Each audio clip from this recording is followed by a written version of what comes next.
It seems like most of us have this obsession with controlling things.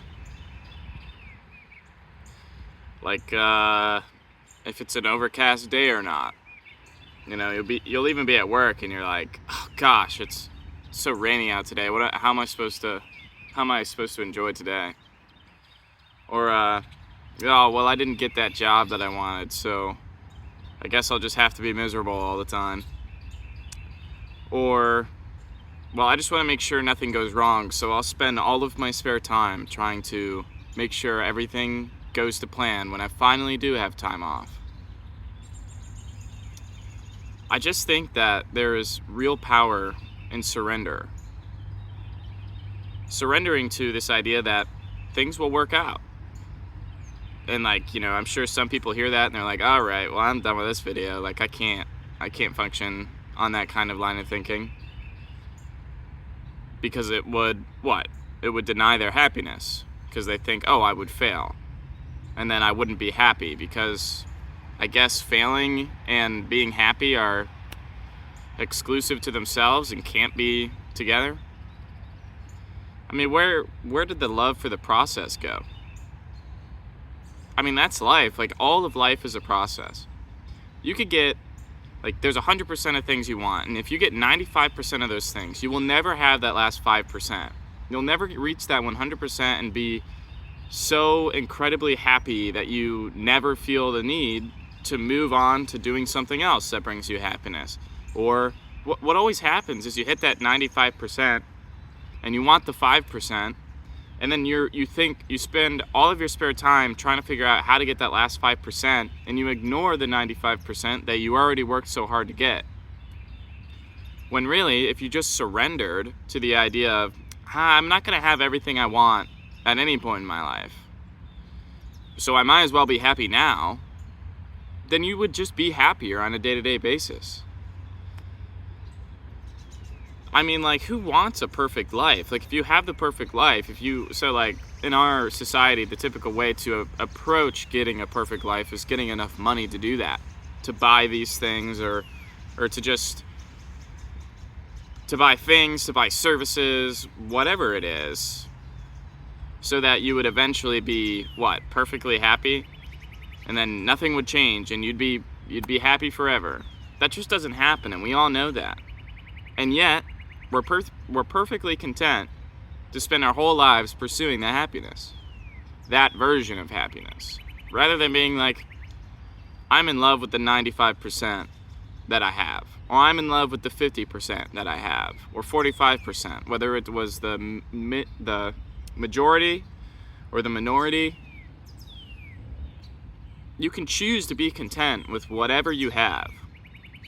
So then, it just kind of if you think about it like that, you watch the whole world go round and everybody's chasing something. Everybody's chasing something. And I'm chasing something too. I'm not saying I don't have aspirations and I don't look forward to certain things in my future.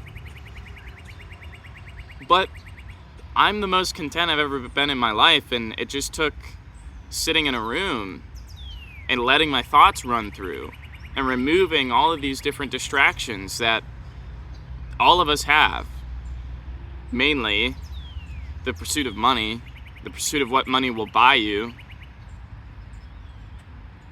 There's this whole inner world that you can access as long as you just spend a little bit of time trying to work away those distractions. Allowing them, surrendering to, this is how the world works. Surrender to them and be like, okay, what do they give me when I surrender to them? And then you find that you're not really content, even though you wanted to pursue these things. And you're like, well, maybe I should just surrender to not being content.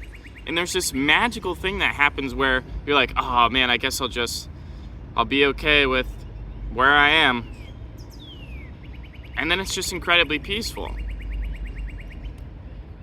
So, I just want you to consider that you can spend your whole life pursuing these things that are supposed to make you happy, but at any point you can choose to just be happy with what you have. And it might feel impossible. And if it feels impossible, you need to ask yourself, what would I have to believe about how the world works and how I am as a person, independently of how the world works? What would I have to believe for my happiness to be conditional. People in third world countries, like I'm in a first world country, so people in third world countries have serious problems, and yet do they walk around like they're miserable every single day? You might envision that, but no, not really. They are doing their best to enjoy what's going on, despite some pretty obvious conditions that aren't so ideal. I mean, to be honest, those are normal for them. That is the 50% that they're not super in love with, but they understand it. They say, oh yes, the world works like that, but I mean, I'm just gonna try and be happy anyway. So, yeah, just try to be happy. Don't try to be happy. Allow yourself to be happy. Allow things that are not preferred to happen so that you can enjoy the things that you do prefer, or remain neutral to the things that you don't really want in your life. So, yeah. I'm not trying to yell at you. I'm just trying to wake you up and let you know all these distractions in the world are there as exactly that, distractions. You can be happy at any point. You just have to choose to. And it takes a little bit of effort, but then that effort is actually just surrendering to being okay with where you're at. And being happy with where you're at. Loving where you're at. You can do that, I promise. But we just have so many distractions. So try to wean them out. You don't want to, politics is an easy one to kind of remove yourself from, because, I mean, unless you're super involved and have political power, you're really not going to have that much influence. At least not for me. It's not really my passion. For you, it might be. Pursue your passions as well. That's a big one. But yeah, I don't know. Just surrender. Be okay with not having to have everything work out. That not having to have everything work out is like a superpower, because you will become more content than 80% of the people you interact with, because they're so dead set on, I will be happy when I get this thing. And that thing is 40 years in the future when they retire and they can finally pursue their passion. Or it's a nice car that they might have in 10 years. Or I can't wait to not have this job. You see how all these different things can bring you happiness, but I mean, they're not really, the car and the house and the retirement, those don't necessarily bring you happiness. They buy you the ability to pursue what makes you happy, which is simple stuff. Half the time doesn't even cost you money. I have a list of things that I really love, and none of them cost me money. I wake up and I review all these things, and none of them cost me money.